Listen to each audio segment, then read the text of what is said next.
Our normal way that you'll be organized and I'll just jump in there with trying to be funny.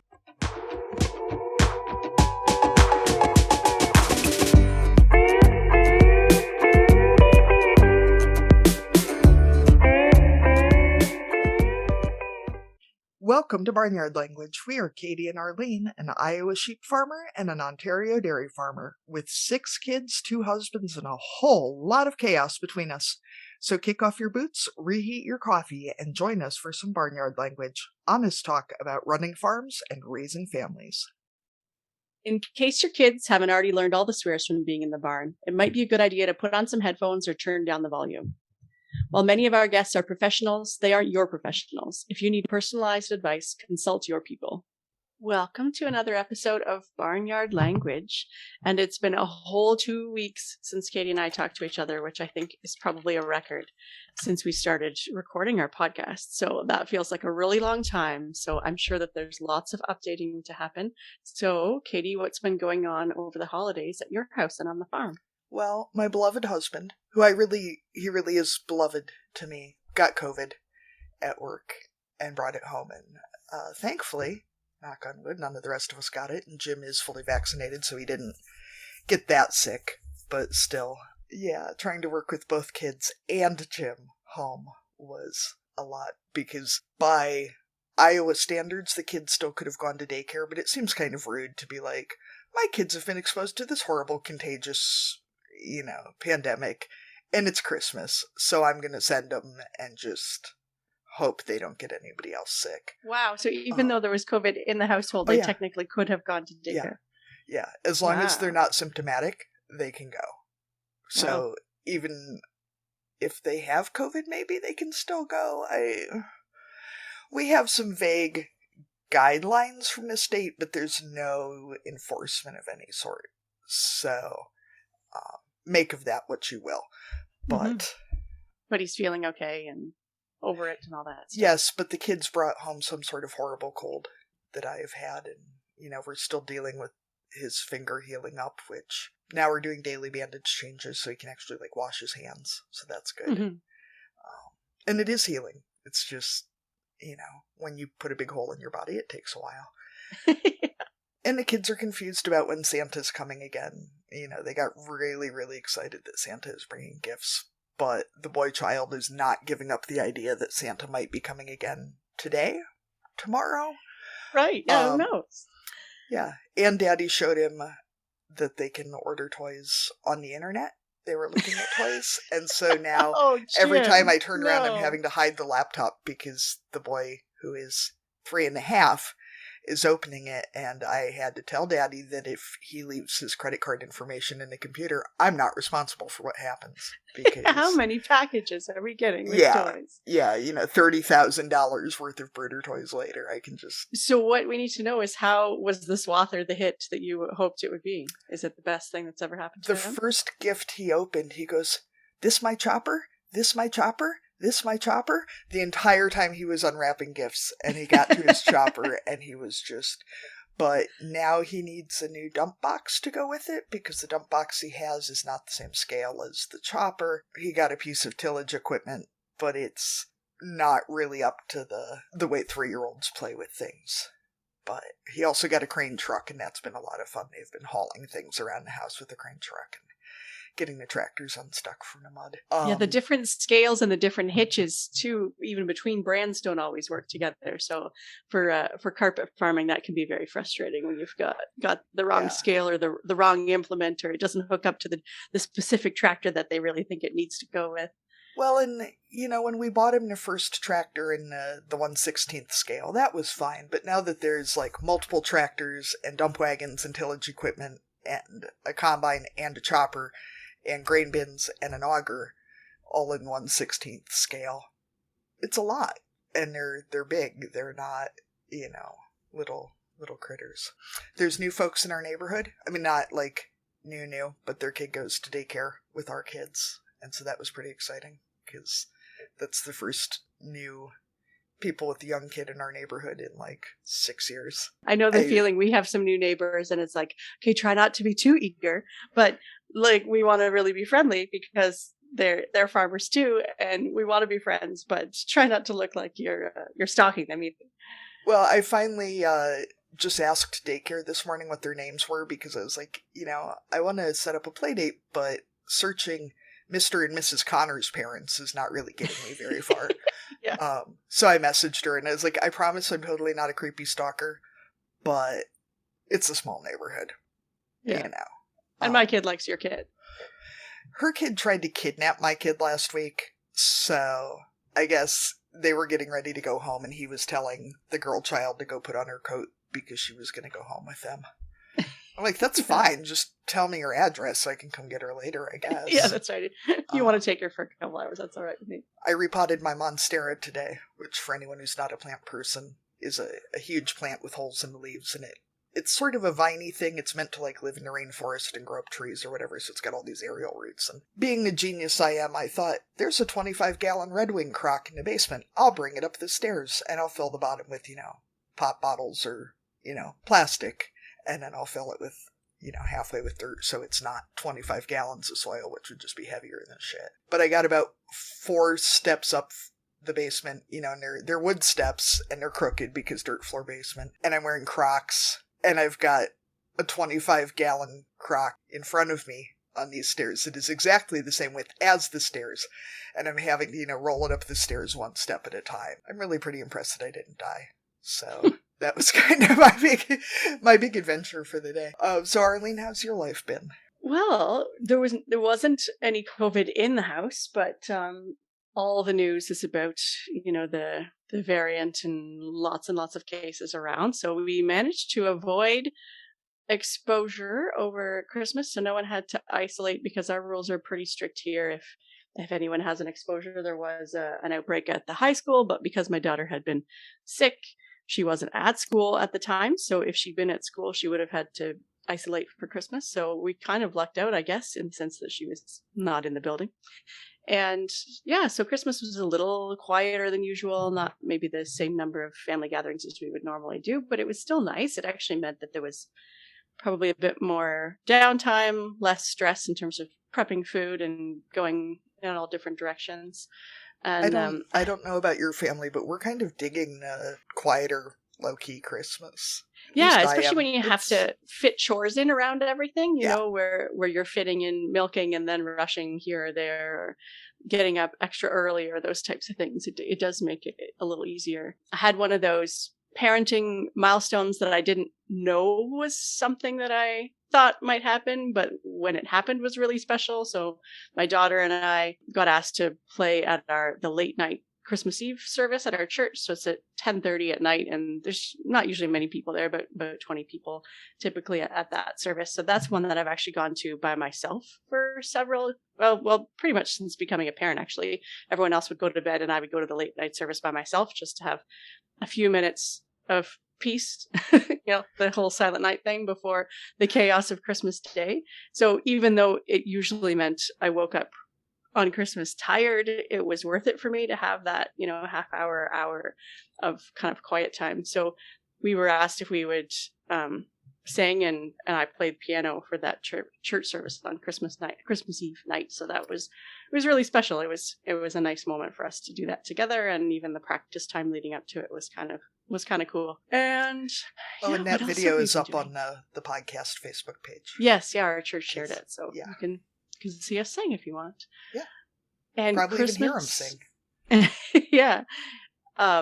Christmas morning, we got up to milk, and the usual rule is the kids can't go downstairs until, it used to be just Dad, but now me and Dad get in from milking cows. And so my husband gets up a few minutes before me, so he was up about 4:30, and there was a light on. And the 7-year-old had already snuck downstairs. He'd had a sleepover in his brother's room, but he got too bored, and he just couldn't stay there anymore. So he had snuck downstairs, and so he was already in the living room where he was not supposed to be. So he got sent back up to his room and did stay upstairs, I think, until we got back in from the barn later. But it was just too boring to sleep. So he had a long day, and I got a nap on Christmas Day, which was the best gift I could have gotten, I think. So that was pretty nice. And as of today, we're recording on Thursday. The kids are supposed to go back to school on Monday, but we still don't know if that's happening. So that's a little stressful. I mean, for our situation, we can make it work. I mean, we're both on the farm, so if the kids are home, it's challenging, but it's not impossible. But for families who are working and trying to figure out what to do 3 or 4 days from now, I don't know how they're managing all that. So hopefully there'll be an announcement this afternoon about what the plan is, if our kids are going back to school, if we're going back to virtual. We really don't know. So I was hoping you had gotten a Christmas miracle and your terrible cow had dropped over dead. In a No. convenient place. No, they had her health this week, and she's truck. in calf. So of course she is. Of course she is. Yeah, but she didn't take me out over Christmas. She tried every morning, but she hasn't got me yet. Staying on my toes. That's good. I mean, it's probably good for preventing like Alzheimer's and whatever. To keep your brain sharp and your reflexes sharp to dodge. As long as she never gets moved. Like our cows are in designated stalls. They do go outside, but they go back into their designated stalls because the feeding system is based on where they're tied up in the barn. And so as long as she doesn't get moved and I get distracted and don't realize that she's not in her usual spot, because then that could be a bit dangerous. But I'm pretty sure that I would be reminded as I got close if she gets moved from her usual location. You should put one of those like a bike flag, like you put on the back of a kid's bike that's like 4 feet tall and has the orange flag at the top. Just stick it on her reflector. Butt. Yeah. So we decided to have a New Year's episode and kind of reflect on the first calendar year of the podcast. I guess it's actually been about a year since we started talking about doing this. Kind of thinking about where we're headed next year and looking back at this year. And I'm not setting any super ambitious goals. Arlene might be, I guess. So Arlene, what's on your New Year's resolutions list? So I have kind of gone back and forth on having resolutions. In some years I do, and some years I'm very anti. I was actually just talking to my grandma today, who's 94. She's in her 95th year. And I said, Grandma, do you have any New Year's resolutions? And she said, no, I don't do that. She said, resolutions are just made to be broken. So Grandma Fraser. The famous Grandma Fraser. Yeah, Grandma Fraser says no resolution. So I do have a few that I've been thinking about. They're not maybe so measurable, which is, if you're setting goals, that's not ideal. But so I was inspired both by Katie, and I've got one for each of my kids. So my resolutions that I came up with for this year, or maybe they're just things to work on. My first one was inspired kind of by our first episode and even coming into the podcast itself. And that one is to say yes more to things that either scare me or excite me. So like I said in our first episode, the idea of being on a podcast was super scary. And yet it's been the best thing that's happened this year for me personally.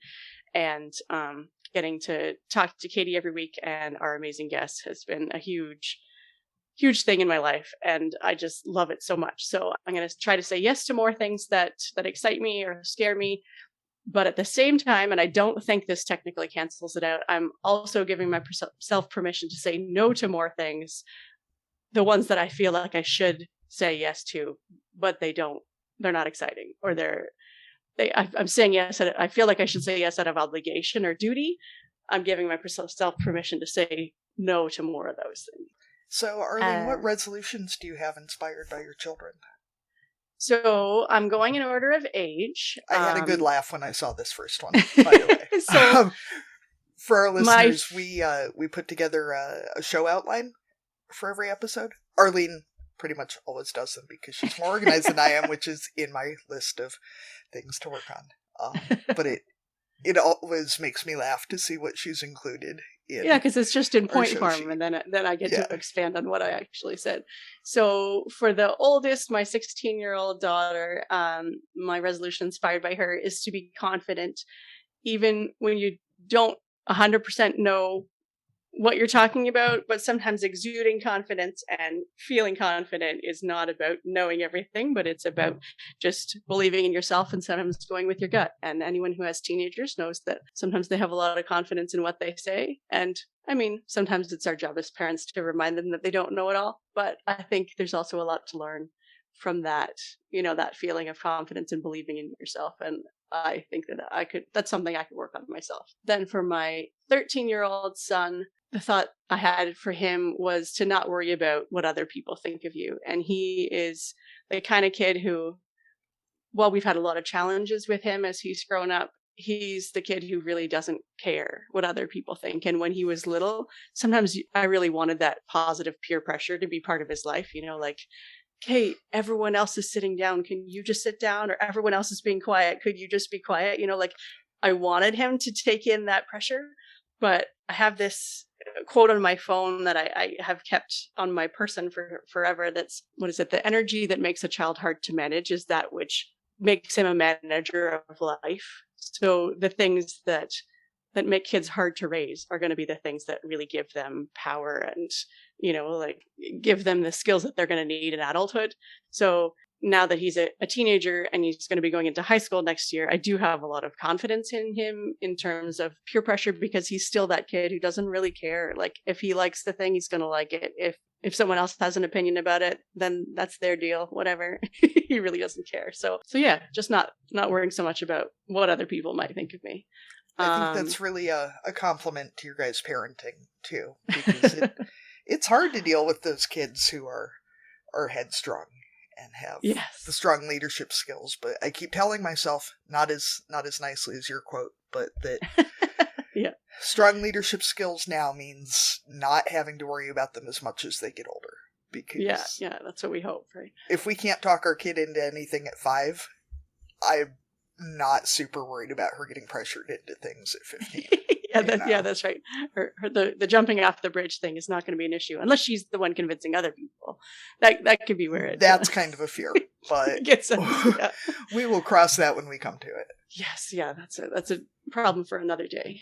And then my just turned 11-year-old, my resolution for him is to be a good friend, because I see the relationships that he already has with his friends in school and outside of school, that he actually does a really good job, even for his age, of maintaining those friendships and knowing the people that he's friends with and what they like and how to be a good friend to them. And that's something that I think I could work on a bit more, is, reestablishing some connections and checking in with people more often and that kind of stuff, even though, we might not be able to see each other that often, but to just check in and stop in or drop off a gift, that kind of stuff to my friends and let them know that I'm thinking of them.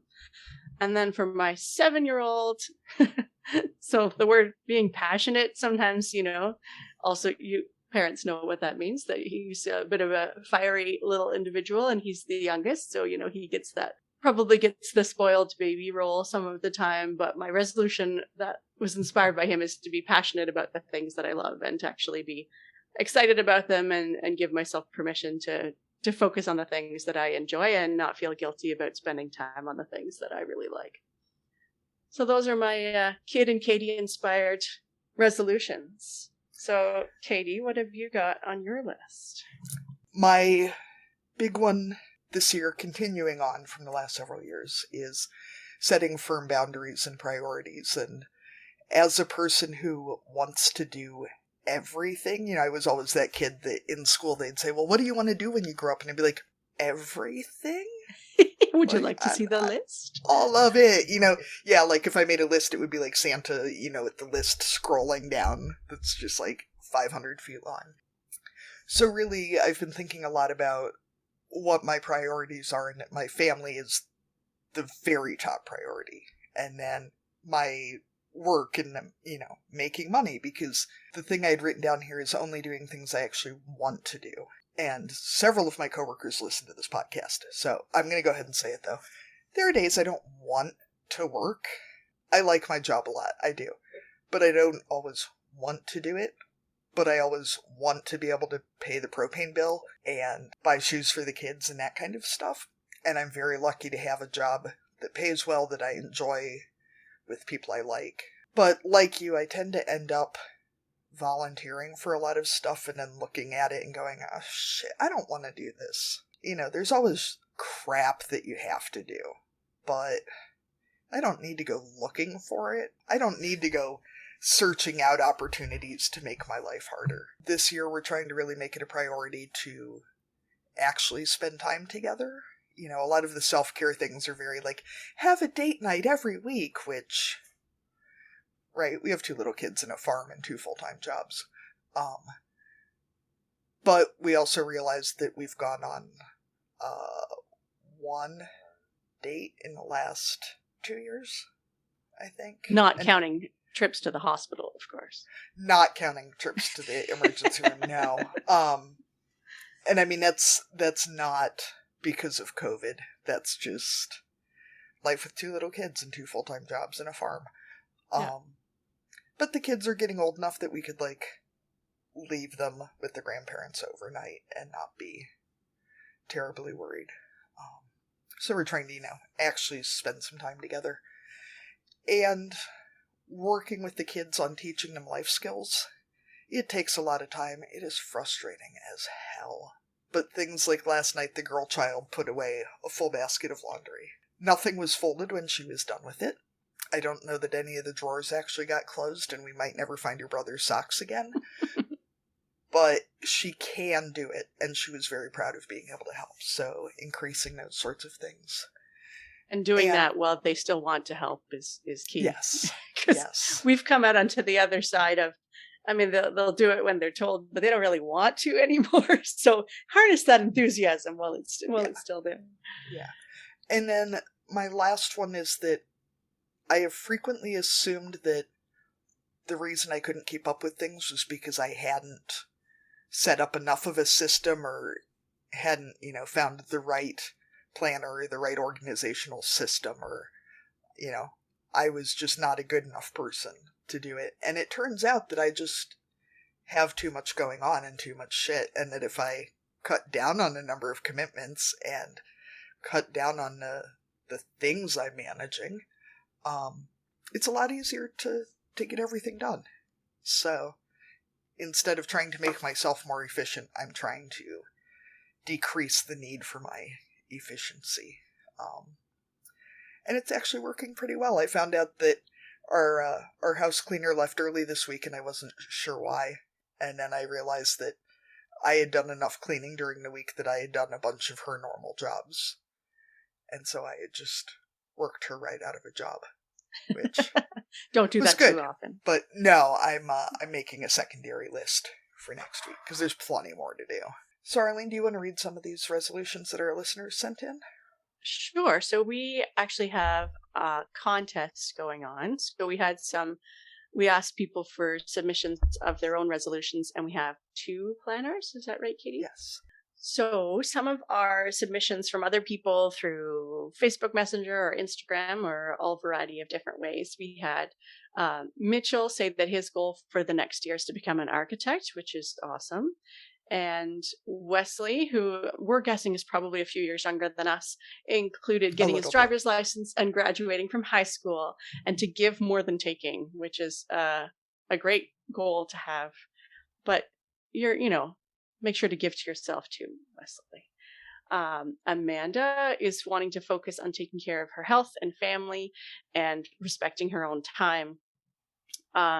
She said she doesn't want to lose weight, although a great would be a side effect of taking care of herself. So, I mean, weight doesn't have to be a goal necessarily, but if it's a byproduct of the things you're doing to take care of your body, then that's awesome too. And she said that she left a job that was taking time away from herself and her marriage and her children, and her goal is to use the time that she's gotten back by leaving that job to focus on the people that matter and the things that matter. Amanda is an in real life actual friend, and she is doing an astoundingly good job of saying fuck it to a job that she was totally burned out by and a boss who did not respect her. And so I feel like we should just give her a little shout out for getting a job that doesn't suck and, being in total beast mode and making her life better. So good work, Amanda. And Jenny is someone that I know in real life, and one of her goals is to get her body healthier. I know that she's had some medical stuff going on, so weight has been part of that. So I'm sure that being healthy and taking more time to look after herself is a huge goal for her, especially now that she's feeling better and she wants to make more time to ride her horse, because I think that's something that she's also not had the time or energy to do for a while. And then their farm business goal is to expand the custom manure side, and they are already our manure custom operator. So unless we get more manure, I can't help you with that, Jenny, but I hope that you find some other customers elsewhere. I'm kind of bummed because my initial response to seeing that was that it would be like a manure bistro where you would just have like a menu of different manures to choose from for your. I think it's typically whatever you have, they will spread for you. But I mean, yeah. we'll suggest that as like a custom composting situation. Yeah, sure. Would you like pig, chicken, sheep? What kind of manure would you What like? is your pleasure today? What kind of money do you want to smell? Also tell her they should just rename the business Smells Like Money and be done with it. Yeah. All right. That will expand. I'm happy to help, Diane. Their Jenny, media coverage too. Diane's goal was for her new business to be successful in the next year.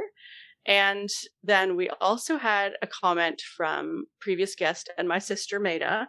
And she shared with us a post from one of the body positivity Instagram accounts that she follows, and was specifically talking to teachers about framing resolutions with their students. But I think it's a good way to talk about resolutions for ourselves too, because sometimes resolutions can be you end up focusing on the bad stuff you were doing before and turning that around and saying, what do I need to change about myself? So instead of that, the idea is to celebrate what we did really well last year and what was good about it, and how you can reflect on those things and, kind of encourage yourself to continue along that same route. If there are things that you think you did really well with, to focus on what was awesome and then continue to bring that into the new year and not reflect so much on the negative things, because sometimes what we dwell on is what ends up kind of perpetuating itself. Yeah. Maida always has really good advice too. It is true. Good work, Maida. So one of the other things we wanted to do in our year beginning and year end episode was consider each of the guests that we've had in the past year and what we learned or what we appreciated about each one of them. So we're going to go through chronologically through our episodes, and we have a few comments about each of them. And it's also a chance for us to thank each of them for giving us their time and sharing their energy and their passion with us, because that has been the biggest blessing of doing this podcast, I think, for both of us, is having these conversations and getting to meet and talk to people that truly inspire us. And that's been so amazing for both of us to do. So our first episode was us. And of course, we know that we're awesome. So we don't have to stick Someday too much we'll re-record that too, now that we have a vague idea what the hell we're doing. That episode was a hot mess. Re-intro. I haven't gone back to listen to it again since the first, because, well, other people can do that. So Derry Carey was our first interview, and she's also Katie's mentor. So that was an exciting one. Also my first fangirl moment, because Derry Carey's kind of famous to me as a dairy farmer. She also just got a puppy, so I'm hoping for more puppy pictures. Yeah, puppy pictures from Derry Carey's platform too. Yeah. So the one thing that I've been reflecting on since that episode is how she uses the platform that she has and the followers that she has, and uses it well and unapologetically, that she's using it to try and promote positivity but also accountability and diversity, and to not be swayed by the negative comments that she gets. I mean, I'm sure that they hurt, but there are causes and things that she's exposing on her platform that I think are important, and that the agriculture industry and the community at large needs to see and hear. And I really appreciate that she's doing that work now that she has a lot of followers and she's got more of a platform, and she's using it in a way that's constructive. I can say that working with Carrie, I mean, it was a big step for me to approach her about being my mentor, because she's famous, Mm-hmm. But realizing that I could ask her and the worst she would do is say no was really cool to me, and very, I hate saying things like freeing because it sounds so woo, but it was really neat to just realize that it wasn't like she was going to, publicly shame me in front of her, 60,000 followers or whatever for daring to ask her to help me with something. And I mean, getting to see what hard work it is, but that she is like a one-woman masterclass in setting boundaries and in being very firm about where those boundaries are and not very forgiving towards people who cross them. To be in that position is how you have to be, or, I'm guessing it would ruin your life real quick. And I have to say, Arlene, that looking at this list of all these people we've talked to this year, and it's not a full list because this is just the ones that have already aired. We've gotten to talk to some really, really cool people. And we're, scheduled to talk to a lot more really, really cool people. And that's pretty damn awesome. Yeah, it's just the tip of the iceberg at this point. So our next episode was with Natasha Nichols, and it was another amazing conversation, and I was reflecting on her passion and the hard work that she's putting into her nonprofit and into the garden and, hopefully the community space that they're working to open, and even her ability to pivot and, do the online conference or convention instead of, in person, like a lot of us have had to figure out. It was a great conversation. And I think also one where we had to look at, agriculture not just being what we recognize as, agriculture is what I do, or agriculture is what I understand, that farming can be everything from the backyard garden or the community garden to the, 10,000 acres or whatever, right? Like agriculture doesn't have to be one thing, and it's not defined by one thing. There's so much gatekeeping around what makes a real farmer. And nobody's going to come and take your real farmer trophy away because somebody else is doing it differently. Except maybe the horse people. Please don't shame me, horse people. I love you. I really do. I just don't understand how any of you make any money at all, because farming is a pretty zero-sum thing anyway. I'm going to have to edit all this out or those horse people are going to burn my house down. I love you, horse people. Katie just wants a horse. I already had my veterinarian agree that Jim's no horse ruling does not cover draft mules, because mules are not horses. There you go. So if anybody knows of a good team for sale, seriously, let me know. Natasha just has such a passion and a fire for what she does, and the idea that anyone might want to gatekeep that out of being a real farmer because it's in her backyard is bullshit. And, I know plenty of real farmers who don't put half the passion and excitement and work into what they do. And then chronologically, our next guest was one of my personal heroes, Jane Paul, parenting educator and farmer too. And our episode with Jane was about resilience. And the thing that I took out of that episode, among other things, was that resilience is reflecting on the strengths that you already possess. So kind of like Maida was saying, in reflecting on the things that went well in the last year, that we do need to engage with and reflect on the things that we do well. And, when things get hard, we can use those things and remind ourselves of those things that we're good at. And then, get through the challenges of life by focusing on our strengths and expanding our strengths too. I think my big takeaway from that episode was actually something you said, Arlene, about cleaning not being parenting. And looking at downsizing the number of things I allow to take up space in my brain as being a real concern. My house is actually a lot cleaner, and things are a lot more under control since I have stopped giving them nearly as much power in my life about being a thing I worry about. Because when it's not a thing, you can just do it, and you don't have to worry about doing it perfectly. You can just do it so it's better than it was. Sure, yeah. I should probably look into talking in a way that is better than it was when I started. It's been a really long day. I'm sorry. I know what you're trying to say on this one. Bleh.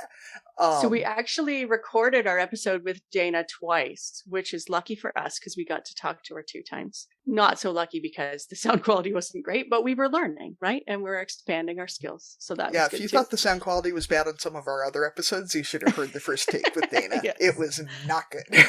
But it was still a fun conversation. So getting to talk to Dana twice was fantastic.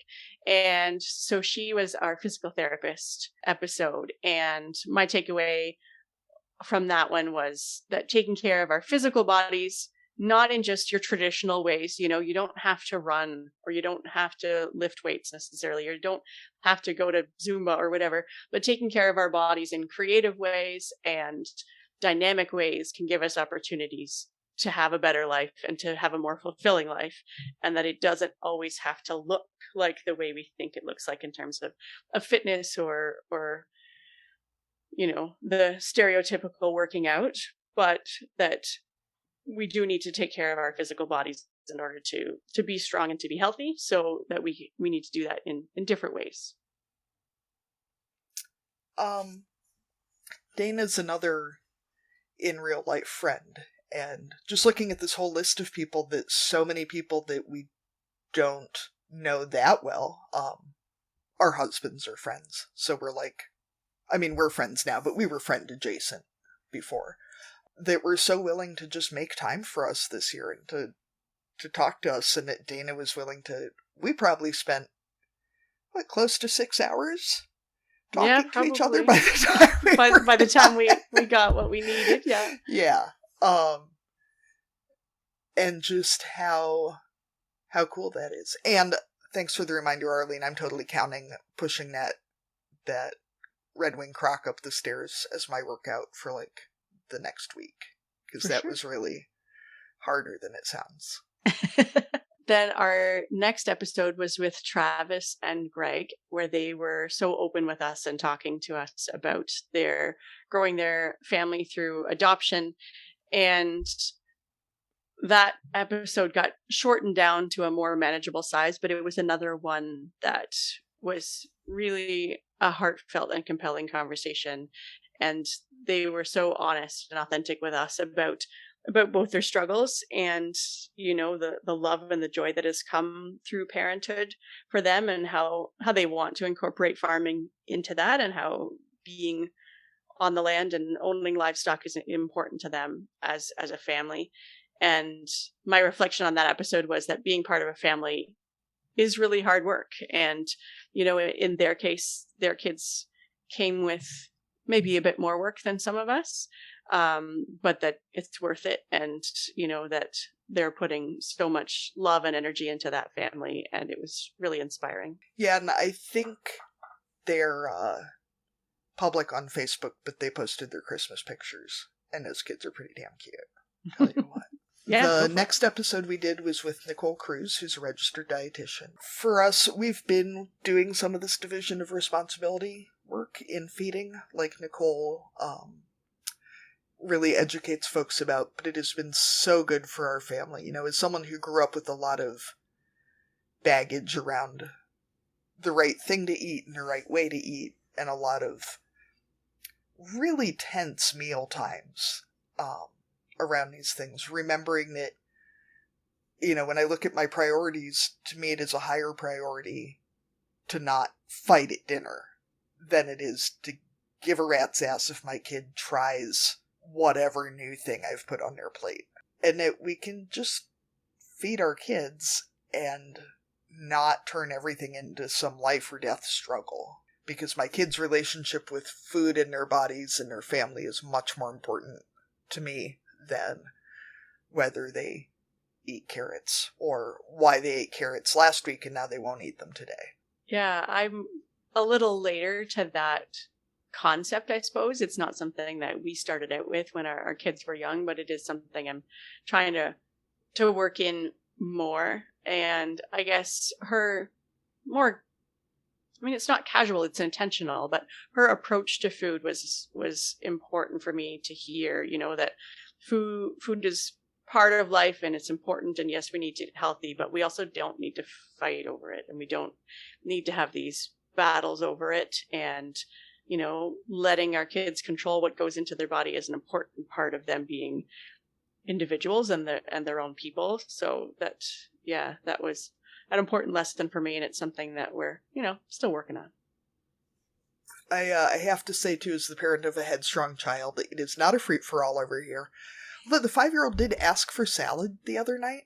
Ooh. She kept asking for green wiggly things, and I was like, I have no idea what you mean.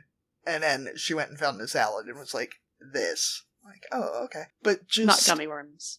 No, which is what I expected, honestly. On the times that I have made the mistake of trying to tell her she has to eat something, she'd probably choose death over doing it at that point. And since she gets that trait from me, it sets up a very unhealthy dynamic between us. Our next guest was AJ Adams, who talked about his research in pride in rural communities. And I really love that conversation in terms of talking about the fact that our communities already are diverse places, and that it's up to us to make them supportive places for everyone, that the diversity isn't new and it's always been there, but if we're not inclusive and representative and open about things, then that forces or creates an atmosphere where people do feel like they're the only one. But that inclusivity and acceptance and being supportive is our jobs, both as parents and members of the community at large. I think like so many of these, it's just that, people say, well, there were never gay people, or there were never farmers with mental health problems, or whatever else. It's always been there. Just because we're talking about it now does not mean that it is only happening now. There's room for everybody. We can I don't want to say just leave people alone, because that doesn't sound very affirming. But we can just chill the fuck out. Yeah. How's that? How's that for affirming? Yeah. Just chill the fuck out. Chill out. Let people be who they are. And then our next guest was Maida, who is someone living with and through her eating disorder. And that was another conversation that we probably could have gone on for hours. And my takeaway from that conversation specifically was kind of how she started, where she talked about the fact that, our usual question of what are you growing was that she was growing herself and her own strength and her own person, and that she can't be a good parent, she can't be a farmer, she can't do the things that she needs to do if she doesn't take care of herself. And so often as parents, and I'm going to say it, as women, we don't put our own needs and our own physical needs, our own spiritual needs, our own, we don't put ourselves as a priority. And that doesn't set us up for any kind of success if we can't believe in ourselves and give ourselves the time and the care that we need. That conversation with Maida kind of makes me want to cry just thinking about it now, because that was a big episode. Lots of feelings in that one. But there is very much this sense that if we set boundaries and maintain ourselves and maintain our health and our mental health and that it's very selfish and kind of wasteful and, well, if you were a better person, you wouldn't need time away from your family. The same way that we hopefully don't assume that machinery will run forever without maintenance, or that animals will run forever without vet appointments and feeding and that. It's ridiculous to think that humans can just run forever on giving and giving and giving and restricting and giving and only going outward with care and never saving any or never limiting. I'm trying not to sound at him like pro-limiting when we're talking about an eating disorder. But setting boundaries, calling an end to things. Also the costumes. Yes, I'm pro the all costumes. The inflatables. And the bullshit button. She's gotten two already in the mail from people who listened to that episode, so she's well suited. Actually, well, now I feel better about the fact that I haven't sent her one yet. The other day, we were at her house, and my 7-year-old had been upstairs, and he came down the stairs and tells me, "Mommy, upstairs there's a button that if you push it, it says bad words." And I was like, "Oh, I wonder if the kids were talking into like her Alexa or something." No, he'd found the bullshit button, and it has various, right? It's like, that's not horseshit, that's bullshit. That's so amazing. He had found it and was reporting the fact that she had a swearing button upstairs in her house. This should be the first item in our merchandise store. It's just a swear button. A bullshit button and a trophy. Yes. And I if think you don't know what we're came out of talking that about, episode, you need to go back and listen to Maida's episode. Yes, yeah, for sure. Yeah. Then we also talked to Paige, who is a first-generation farmer with her husband at Grass Grazed. And I'm always inspired by talking to first-generation farmers because as someone who grew up on a farm, multi-generation farmers on both sides of my family, same with my husband, I still feel like I hardly know anything about anything, right? Like there's so much to know and so much to learn in agriculture. And for someone who doesn't come from this world to to start a farm and to go all in is hugely inspirational. And I think it's a good lesson to all of us that, we can all learn new things and we don't get to control who does this work, right? That this industry is for anyone who has the passion and the inclination to want to be involved. I've also been reflecting a little while ago, she and her husband did a Instagram live where they were talking about a chef in Atlanta, I believe, who had profiled them in a special menu where they were highlighting farmers of color and, that they were partnering with all these people and working with them, and their picture was included, and they had never had any contact with this person.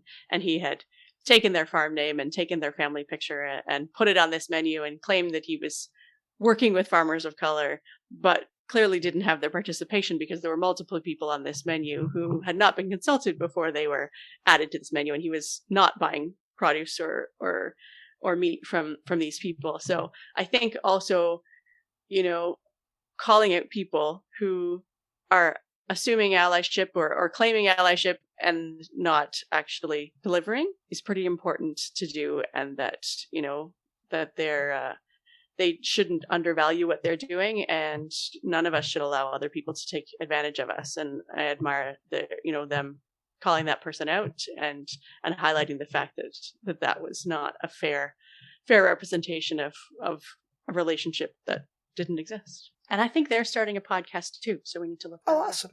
Paige and Derek, if you happen to hear this, if you did not burn that guy's place down, I'm real impressed with you guys. Because what kind of fuckery is that? Seriously. Yeah. That's all. It's just nowhere good. I'm going to go with that, so I'm just going to leave it there. Our next guests were Wendy and Johnny. Yet again, another episode where we talked and talked and talked, partly because there was a pre-existing friendship, but also they are just so passionate about what they're doing and curious. And I love that their partnership, that their marriage builds on each of their strengths. And I thought that was really great in the way that they talked about both in their farm and in their personal life, how, they have different roles to play and that they, really seem to play off each other well. And I also really like how they're incorporating both kind of the traditional farming of, the area that they're in, and also, expanding and doing a lot of different and cool things on their own farm. Yeah, I think Wendy and Johnny, since they are people that I know outside the podcast, have always been so impressed with how well they are respectful of other people's knowledge, while also holding the boundary of, I'm interested in what you think, but that doesn't mean that I'm just going to do what you say. Because especially, they're farming with Wendy's family, and that can be a real hard line to walk. They're doing a good job. I feel bad, if I forget to say that somebody on this list is doing a good job, that it's they're except you suck. Then our next episode was our gift guide, and I wasn't sure if I learned anything from that. Although, no, I lost it. I think we gave people some good ideas. Did you have anything that you learned from our gift guide, Katie? Did you get any good ideas? Oh, I'm full of good ideas, aren't I? It's just that I never remember them long enough to do anything about them. Did I write it down? No. Anyway, guide. It was fun. Oh, we did learn that we can do a whole episode with just the two of us and actually fill a good amount of time. We don't have to do an interview every day. See, look at us doing it again. I learned that it's a real good thing that I went straight down to our local Fisk Farm and Home and bought that chopper from Brooder, because it was the only one they had and they didn't get another one in. And if my little boy child would had have been ruined going, Christmas. Where my chopper? And then he hadn't gotten that chopper, All right. Then our next episode was with Sarah Hart Unger, who I know is was Katie, one of Katie's fangirl moments. Also famous. Yeah. Yes, also famous. And that episode really made me look at my time differently. And I think especially going into a new year, I mean, as much as resolutions don't always stick, but I think it's a good opportunity to start looking at time differently. And even though maybe I don't plan like she does necessarily, I don't have a lot of appointments or things like that, but I think there is some value in taking a look at how I'm using my time and what I want to be using my time for, and maybe being more strategic and organized about how to set things up. So something I've been reflecting on. Sarah, too, as I listen to both of her podcasts, which she makes in between being a physician married to a surgeon with kids in the middle of moving. I'm always so impressed by how well she does at finding time for things that are important to her. I'd really like to get a deeper dive into what she's not doing, or if she, has a time turner or something, because I don't know how she does it all. But she seems to have a very good sense of what's important and what's not. Presumably is just not doing any of the things that are bullshit. So, we should mail her a bullshit button, too. And then our next guest was Karen, who along with her husband started the Cuddle Cow Company. One extra little plug. Make sure if you're looking for a blanket, or I think they sell shirts now, bath mats, all manner of things. Yeah. Bath mats? Yeah. Bath Why not mats. have a bath mat with a cow on it? And so she was open and vulnerable in talking to us about her spinal cord injury and the amazing amount of work and strength that's gone into her recovery. And I'm just so inspired at her positivity and her ability to keep going and keep working hard. And for someone to decide to commit to giving back and starting a company and giving money to charity when she's still so deep in working on her own recovery and, trying to get healthy and to get better and maybe regain some of the mobility that she's lost to her injury. She's a huge inspiration. I feel like Karen and her husband, and I don't know what his name is, and I feel really bad about that, Mr. Karen's husband, are basically a Ram truck ad in real life, and I mean that in the best possible way. When you think of solid Midwestern farm family, or whatever the international equivalent of solid Midwestern farm family is, Yeah. It's that crew. If anyone from Ram Trucks hears this, you should probably give them a call. I'm sure they'd be interested in doing some advertising work for you. Yeah. Even the way she talked about her entire family coming around them as a couple and around her and her recovery was amazing. And their entire community sounds like everybody just did what Midwesterners are supposed to do. And we don't always do it, which is too bad. It's good to see people being in community the way we're supposed to. And we spoke to veterinarian Jessica, and the one thing that I got out of our conversation when we were talking about her and her husband being in a multi-faith or interfaith family marriage was having boundaries around our own families and protecting the traditions that are important to us as individuals and as parents, and what's important to us as we raise our own families. And sometimes that is hard to do, especially when you're living close to family or working with family, is to protect the boundaries around your own family. And it can become, well, we're all in this together, so we have to include everyone. But there are times when our priorities as parents get to take precedence, and we get to make decisions, and it's not always an easy thing to do, but I thought that was a good conversation for us to have. I know, too, as someone who married into a family that was somewhat different than my own, even when your traditions are pretty similar, it can be very hard to maintain, and especially when you marry into someone else's family farm, that it can be hard for people to remember that there's a chance that you do things differently than they do. Also, my dear darling husband heard that episode where I cussed him for leaving his boots in the entryway. Where are the boots now? Right now, on his feet. but he had some thoughts, so I don't want to issue a retraction because they're still going to be in the middle of the goddamn entryway. But he said he can't take them off out in the outside entryway because then he has to walk in and his socks get wet, and he doesn't like them to be cold. So we're rearranging the entryway, and by we I mean me, so that I quit tripping over his goddamn boots. But I am very, very blessed to have a husband who works hard and, supports our family and supports listening to our podcast so that he can hear when I cuss and discuss about him. What he's done wrong. And very calmly brought up his dispute. We should have called in. A little bit of a plug for a show that will be airing in February. We will be doing a special episode with real farm husbands of barnyard language.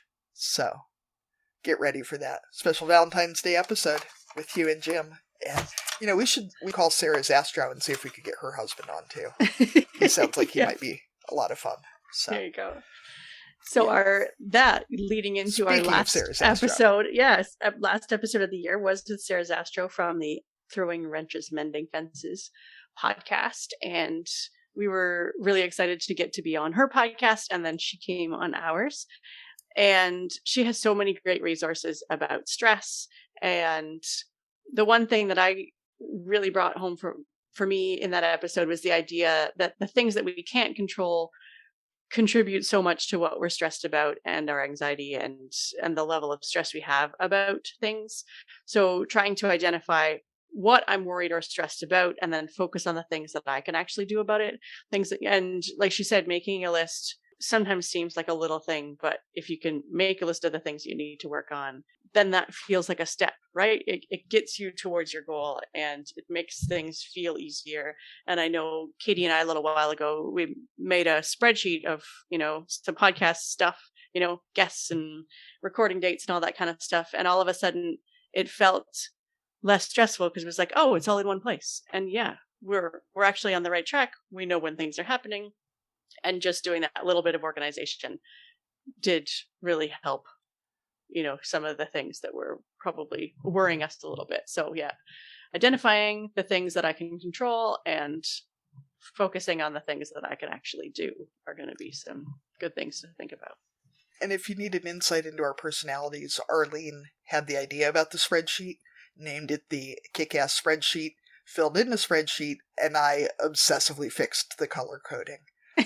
And added a bunch more columns. So, yes. For what that Katie also came up with about 35 future potential guests and is the one who is fearless in asking all these amazing people to come and talk to us. So, we both have our strengths. Oh, that's one of my resolutions for this year, Arlene, or for this coming year, is to get some more of our, bucket list guests on here.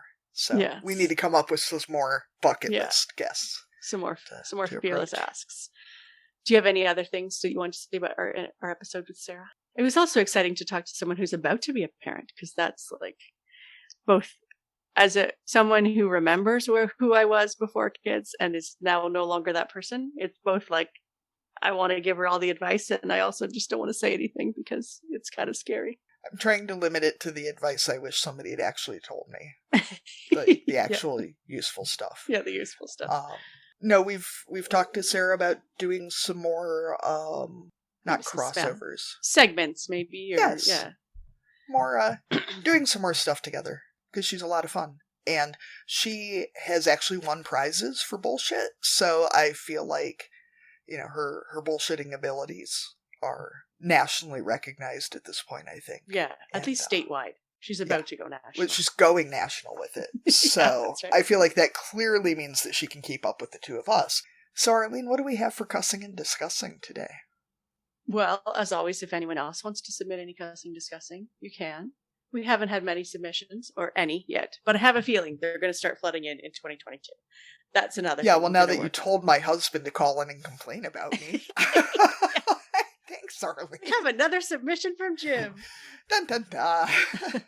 So my cussing and discussing is not about the Christmas gifts that I got or gave, because they were fantastic. But I love experience gifts. I love getting experience gifts. So my daughter for her 16th birthday got some concert tickets, and I actually got concert tickets from my husband for a concert. And here in Ontario, where we live, capacity limits are coming back in, and I don't know if either of those concerts are going to happen. So, I mean, probably they'll get rescheduled. Maybe they'll happen sometime next year, but it's just crummy when you think, yeah, you have something to look forward to. No, it's not. It's gone again. So, yeah. And who did you get tickets to, Arlene? Well, my daughter's concerts, we were going to go see Casey Musgraves in Toronto with my sisters and daughter and friend. And then I got tickets to go see Corbulan. I hate you, Arlene. But like I said, might not happen. So it's just right now. I mean, I don't want to say I hope it gets canceled, because I don't. But well, you've already seen him and I haven't. Oh, you haven't seen him? No, not in real life. Oh, we've seen him twice. Well then, so, you win. Yeah, I mean, obviously. All right, so what are you cussing and discussing in the new year? Well, right now it's the old year. By the time this airs, it'll be the new year, so you got to make it good. I think this might be the first time I'm going to cuss and discuss my 2 sweet baby children. Uh-oh. Dear sweet baby children. So, they watched a lot of TV while they were home over Christmas, obviously. Mm-hmm. And the other day, the boy child, he's such a little sweet pea. I mean, they both are, but he's a lovey. He said, "Mommy, you're the best." And the girl child, who's 5 and now knows everything, pipes up from the backseat. I was driving them home from daycare. She pipes up and she goes, "Mommy can't be the best. Mommy's not a winner. Only winners can be the best." What show is that from? I don't know, but they're not allowed to watch it anymore. The fuck, kid? Mommy's not a winner. Just... She has a trophy, I'm sure.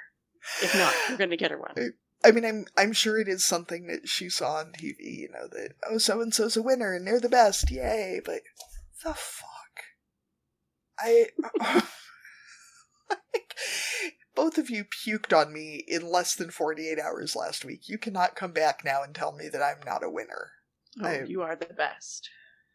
Yeah, I am the best, damn it. Anyway, you got anything else, Arlene? I don't think so. We can wrap it up. All right. I gotta go take We're my saying Christmas that we tree weren't down. going to have many resolutions. We have a lot of things to work on. Yeah, but they're all basically not doing anything. So I feel like our chances are pretty good. Yeah, that's true. Only doing the things we like. All right. Yeah. Sign me up. All right. Yeah, we should have some sort of club for our New Year's resolution. And that the podcast resolution is just doing more shit that we like and doing less shit that we don't like. That we don't. Yeah. Done and done. All right, well, thank you everyone for joining us today on Barnyard Language. You can find us on Facebook, Instagram, and TikTok as Barnyard Language. Arlene, did you see that TikTok actually passed Google as the most searched web term this year? I know. Not. Terrifying. I said, I think we better do some more things on TikTok, even though I think my app undownloaded itself because I was never on it. Maybe we better ask your daughter how to TikTok, because I can just imagine with what she had to say about our Instagram, what she'll have to say about our TikTok. Show her my video that is on TikTok. Maybe she'll like that. Anyway, folks, on Twitter we are Barnyard Pod.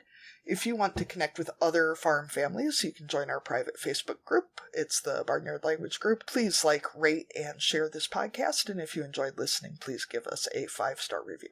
We are on the lookout for future guests for the podcast. If you or someone you know would like to chat with us, please get in touch. You can support the show by becoming a patron on the Barnyard Language Patreon. A small monthly donation will help us to keep producing the show. Yeah, folks, making the show is not actually free. So. What? I know. Turns out everybody wants our money. I mean, we'll keep doing it. We'll keep paying for it. Yes. But it's awesome when other people help pay for it. Yeah. Mostly because it's a vote of confidence. And you get resolution from me. I'm going to get better at putting stuff on the Patreon page so that our patrons get some fun stuff too. So that's the other part of being a patron. Is extra resolution for me. I'm going to connect with the person that I'm hiring to do the social media stuff so that we don't have to do it. Extra resolution this year is identifying where your strengths are and doing more of those things, and identifying where your weaknesses are and outsourcing all of that shit. Whoop whoop. Outsourcing. Yay. Do less of things that you don't like and you're not good at. See, we had tons. That was over an hour. Yeah. That was like almost an hour and a half. Longest episode ever. Yeah. 6 hours long. Bonus. Director's just cut. Just us talking. It's the Peter Jackson version of our episode.